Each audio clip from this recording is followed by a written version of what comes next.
If there's one powerful and consistent theme that threads its way through the entire Torah portion, it's that of listening, hearing.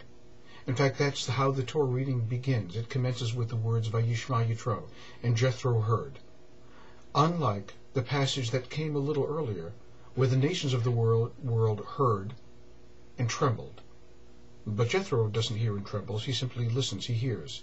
And according to the sages, the nations of the world heard what was happening to and with the Jewish people, and they fled. They wanted no part of it. Because there are two different kinds of listening. There's an active listening, where our ears are perked up, ready to listen to, ready to hear, and to absorb whatever is being spoken. And there's the other kind of hearing, which is far more disinterested. They don't really care. The words need to be spoken, they need to be heard, and all we need to do in response to that is, to acknowledge the fact that we've heard them. In truth, we haven't. Unlike the nations, Jethro truly heard. He had the thirst, he had the yearning, he had the desire, he had the want. His ears and his heart were utterly and truly open to the words of God. And that hearing is found a little bit later on in the Torah portion, as yet again, the Jewish people listen. They listen this time to the voice of God that speaks to them from the thick clouds above their head. Another time, they listen as they hear the voice of God speaking to them through the thunder and the lightning that cracks through the universe.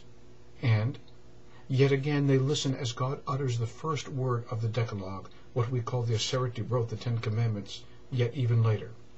And according to many traditions, Bnei Israel, the Israelites, only heard the first word of the Decalogue. They only heard the word I, in Hebrew Anochi.